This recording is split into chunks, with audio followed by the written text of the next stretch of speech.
ESPN 1240 and online at WBBW.com. Ryan and Christian brought to you by Donnell Ford Lincoln on Route 14 in Salem. And right now... We got to refresh the music here pretty quick. I know. It's my fault. I can't help it. I'm in Spanish. You don't understand what happens to my brain. I'm there. Is it every day?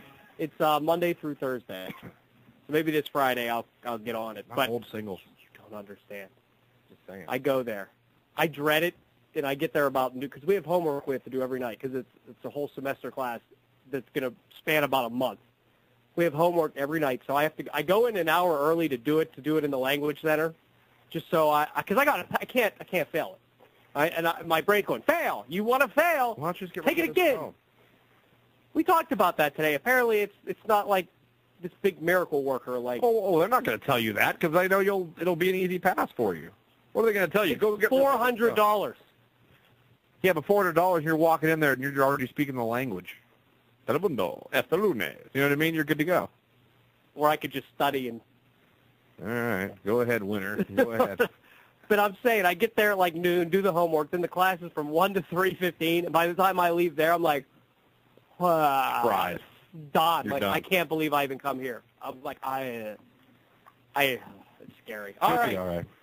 Let's go to the Pizza Hut Intercrust.com phone lines and talk to James from the 360 Sports Network. Crap! And then coming up. You know what? Yeah, we'll let James do the cue to call for those later. When we're done talking to James. We'll put him to work. He's going to tell you to be caller number 10 at 782-1240, and we're going to give away a 4-pack of tickets to see the Pirates and Cubs at PNC Park this Friday. Sorry about that. We should have done it already. Anyway. James. Hola, señores, Ryan and Christian. ¿Cómo estás? I can't take that anymore. Rosetta Stone.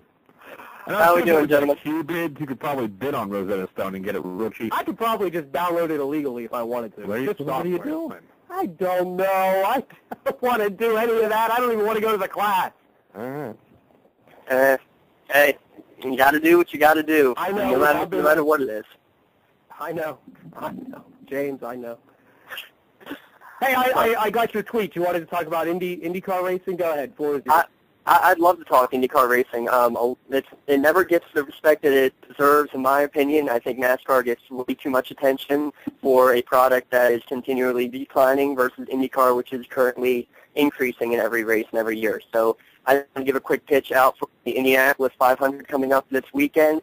It's going to be an amazing race. We don't have to worry about hearing Danica Patrick's name on every single lap, whether she's in first, second, or 33rd. And I just think we're going to have an absolutely great race with the new chassis, the engine competition. I think we're going to have just some fun excitement running on the ovals, running in traffic. There's been great excitement in terms of cars passing each other, which they haven't seen, or not this much at least, in a good 10 years. So I'm going to be live at the race. I love going out. Are you going to the race? My family has gone actually every year for now 37 years we've gone. So I've gone since I was 2 years old. I wouldn't miss it for the world. You're glad Danica's gone. You know what? I love the fact. I love Danica personally. I love how good of a racer she is. But in terms of what she did for the series, she did put it back on the map, and I thank her for that, except for the fact that everybody focused on her, and you forgot about the big names. You weren't hearing about the Elio Castanedas or Dario Franchitti. You're not hearing about guys who are up and coming, someone like James Hinchcliffe who took over Danica's seat this year. You don't hear those names. You don't hear other American names that have been doing well, like Ryan Hunter-Ray or Marco Andretti, because it's Danica. So now that she's gone, we're starting to hear all the names being focused upon, and it's just something that's, in the end, going to help the series even more than having this one-star figure being followed around like the Danica Mania really was. Understandable. Why do you think IndyCar can't catch up with NASCAR? It's all because the cars aren't as fast. No, that's they're faster. I know. I don't want to set you off like a Colt McCoy argument, so I corrected myself. No, that's fine, because I would, as adamant as you are against Colt McCoy, that's how adamant I am against NASCAR. In fact, I'm probably... Explain, does Mike Ackelson like NASCAR and IndyCar? Because if not, I have a debate I feel like we could put together. Answer me this. Why do we know, even like people like Ryan and myself that aren't exactly I would call race enthusiasts, yeah, that's how come we know how come the normal... I know. So I can name some racers. Right. You named 5 guys I've never even heard of. Why is that? Why is that? It's because that NASCAR is the sport that has all the sponsorships right now. They have taken off open wheel racing. They had a split back in the mid-'90s, and that's what officially took wheel racing really off of the face of the United States and put NASCAR back into it. NASCAR, especially down in the South, is a lot more popular as well because that's where its roots are. So then when you have a lot more. The main thing I think now, that the reason why it's staying the way it is with NASCAR being higher, is that you have a lot more American drivers in NASCAR versus IndyCar, which right now is at about a 75 to 25 foreign to American ratio. So because of that, you don't get as big of the United States sponsorships because, well, you don't have as many American drivers in the series. But that's when you have a worldwide audience, a worldwide pool to choose from, that's when you're going to have more talented drivers, more talented racing. And honestly, another big thing is that with NASCAR, you're seeing a lot more tight-pack racing, everybody running close together, which some people prefer. I watch it and think it's boring to see bricks going single file, and then when they go and try to pull off the pass, they're so aerodynamically terrible that they can't even try to gain more than a couple inches before they're stuck at the rev limiter again.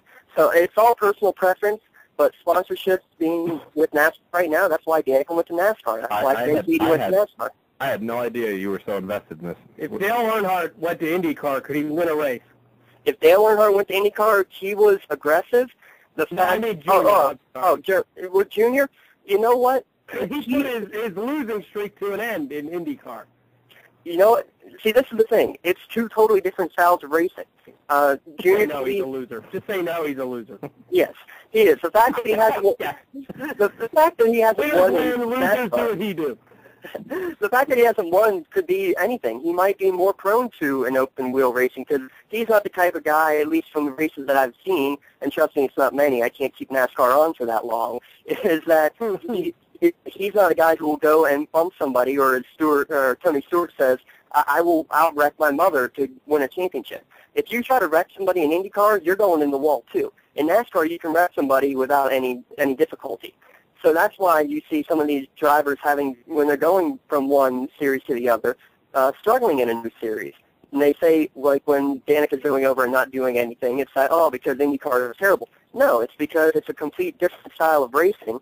So Danica is used to a style where she can't go and even touch wheels without crashing, now being forced to go and bump and trade the entire race. It's just completely different. Would Earnhardt do something in IndyCar? He very well could. Until you put him in there, there's no way you would ever know. He could win a boxcar race. Anyway, let's talk some fantasy baseball. I had my first bad week of the season. Lost 7-1. Chief Wahoos are now 28-24-8 on the season. But I still like what I'm doing. Now, my pitching staff, I'm not going to lie to you, I worry about my pitching staff a little bit. I've made no roster moves, by the way, yet this year. And my starting pitchers are Jimenez, who's got me 2 wins in a row, Brandon Beachy, Trevor Cahill, and as far as starters, that's about all I got for starting. And Matt Scherzer. And are those guys going to be okay? I'm worried about my pitching a little bit more than my hitting is awesome.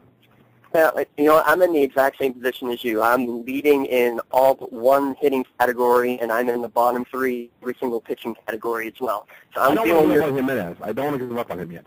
No, I wouldn't either. I would not either. The thing is, what you want to keep, I would keep your eye on the waiver wire at all times because starting pitching is always readily available. You can get a lot of guys who are good for one-off starts, especially when they're playing teams that have been struggling at the plate, like my Pirates have been lately, but you know how that always works. I would keep your eye out. I mean, there's a couple guys who's out there, like Andy Pettit, just coming back. He's put up a great start. He's pitching tonight, so if you need someone to fill in tonight, he'd be good. Ryan Bulbasaur for San Francisco, he's had 4 great starts this month, only allowing 3 runs in that time. There's always someone you can find. You have Scherzer right now. Honestly, I'd put him on the trading block. He just had a great game. He is one of those pitchers who is so up and down. He'll go and do this great game, and the next game he'll have 10 earned runs against him. You never know what to expect. this is when he's at his all-time best in terms of value. You could try to put him on the market, and you can get a couple good guys in return and watch Scherzer blow up for a few starts here coming up. Well, couldn't I say the same about Jimenez, though, as far as like up and down?